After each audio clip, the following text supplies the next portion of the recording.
Olá, boa tarde. Você está agora com as notícias do Gazeta News. Estudo do Fórum Brasileiro de Segurança Pública mostra que 6 pessoas morrem por dia em confronto com a polícia no Brasil. O levantamento consta no Anuário da Violência, lançado hoje. Segundo o anuário, no ano passado, 2.212 pessoas foram mortas pela polícia em todo o país.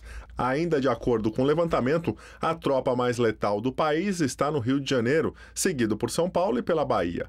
A comparação com a polícia dos Estados Unidos mostra uma explosão no número de casos. Nos últimos 5 anos, as polícias brasileiras mataram 11.197 pessoas, enquanto a dos Estados Unidos levou 30 anos para atingir quase o mesmo número de mortes, 11.090. Por outro lado, os policiais brasileiros também foram vítimas. Em 2013, 490 foram mortos no país, 75% estavam fora de serviço. E segundo o anuário, os custos com a violência no país chegaram a 258 bilhões de reais no ano passado, quase 6% do PIB, que é a soma de todas as riquezas que o país produz em um ano. A Secretaria Nacional de Segurança Pública, órgão vinculado ao Ministério da Justiça, diz que a violência só vai cair se houver integração dos poderes. Acidente na rodovia Castelo Branco deixa uma pessoa morta e pelo menos 10 feridas. O engavetamento envolveu 7 caminhões e uma moto e aconteceu por volta das 11h30 da manhã, na altura de Barueri, no quilômetro 24. A chegada dos guinchos foi dificultada porque o acidente aconteceu em uma ponte e os veículos tiveram que fazer o transporte na contramão. No início da tarde, a colisão causou lentidão no trânsito em ambos os sentidos.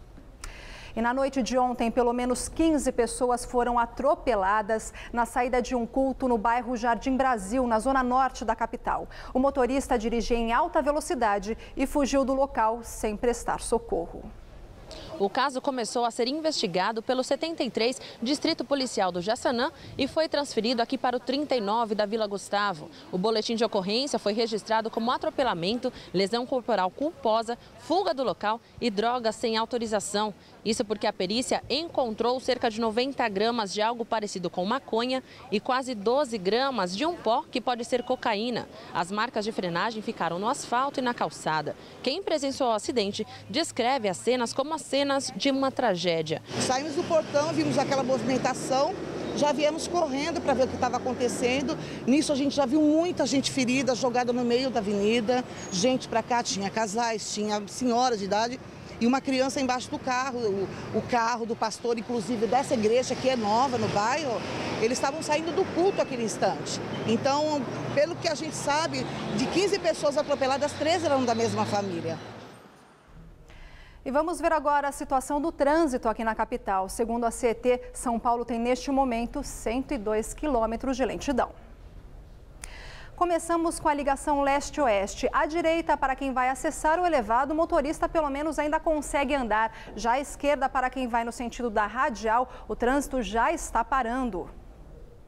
Agora você vê imagens da Marginal Pinheiros. Abaixo do vídeo, para quem vai no sentido da Marginal Tietê, tranquilo para o motorista. E acima do vídeo, no sentido Interlagos, o fluxo está um pouco maior, mas também andando. E fechamos com a Radial Leste. À direita do vídeo, no sentido bairro, o trânsito já está parando. E à esquerda, no sentido centro, o trânsito já está bem melhor.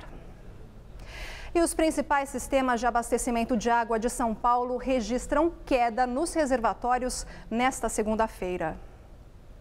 O reservatório da Cantareira diminuiu 0,1 ponto percentual entre ontem e hoje e registra 11,3% de sua capacidade, incluindo as 2 cotas do volume morto. O Alto Tietê apresentou a mesma queda e marca hoje 8,2%. Já o sistema Guarapiranga está operando com 36,4% da capacidade. De acordo com a Sabesp, as chuvas que caíram no início do mês não foram o suficiente para começar a recuperação dos reservatórios, porque a água evapora por causa do forte calor ou é sugada pela vegetação que fica ao redor das represas. E agora à tarde, o governador Geraldo Alckmin se encontrou com a presidente Dilma Rousseff. Entre os temas da reunião estava a crise hídrica. No encontro, Alckmin pediu ajuda do governo federal para executar obras para tentar conter a crise de abastecimento de água no estado de São Paulo. A ministra do Planejamento, Miriam Belchior, que participou da reunião, falou com a imprensa.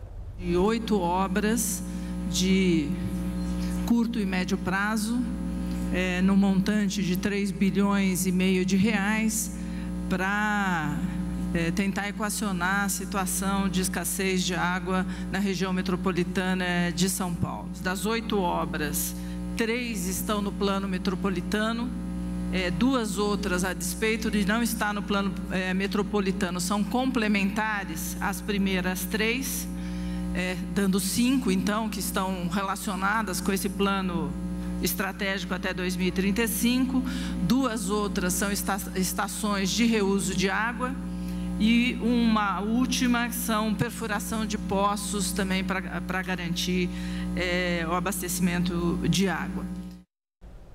E segundo a ministra, uma nova reunião com a área técnica dos 2 governos ficou marcada para a próxima segunda-feira para o detalhamento destas obras.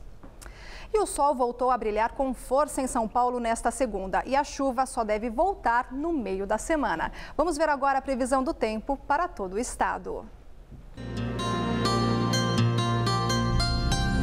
Uma nova massa de ar seco ganha força sobre São Paulo nesta terça-feira. Essa massa impede a formação de nuvens de chuva e o tempo fica aberto e ensolarado em todo o estado. No centro-oeste, máxima amanhã de 32 graus em Presidente Prudente. No norte paulista, máxima de 32 em Barretos e de 31 em Franca. E na faixa leste, máxima de 28 graus em São José dos Campos. Na Grande São Paulo, o sol brilha forte, principalmente à tarde. O uso do protetor solar é indispensável, pois o índice de raios UV que provoca o câncer de pele estará em um nível extremo.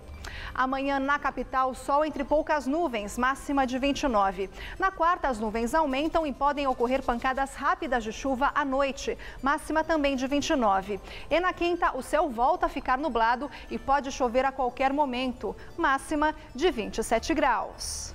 Vamos a um rápido intervalo e voltamos já.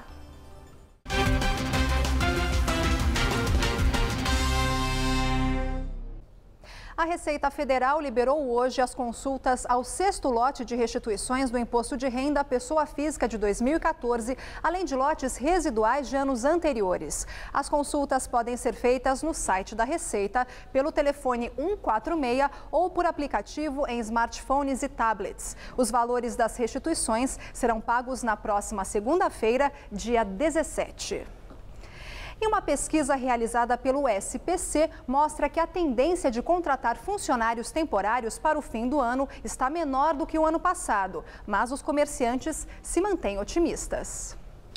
Esta loja de roupas, que fica no shopping Eldorado, na zona oeste de São Paulo, pretende contratar para as vendas de final de ano 4 funcionários temporários. A previsão é que eles comecem já na primeira semana de dezembro. O gerente já está, inclusive, selecionando os currículos dos novos colaboradores. A previsão é que 209 mil funcionários temporários sejam absorvidos, quase 25 mil vagas a menos que no ano passado, quando a estimativa estava em 233 mil.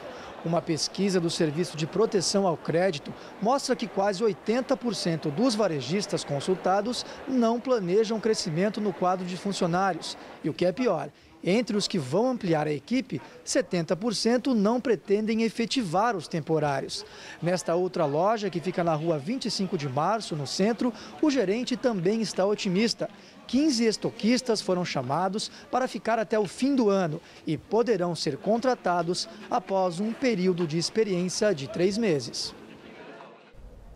E o Gazeta News desta segunda-feira fica por aqui. Nos acompanhe também no Jornal da Gazeta às 7 da noite e no Jornal da Gazeta, edição das 10. Fique agora com as notícias do esporte no Gazeta Esportiva. Até amanhã.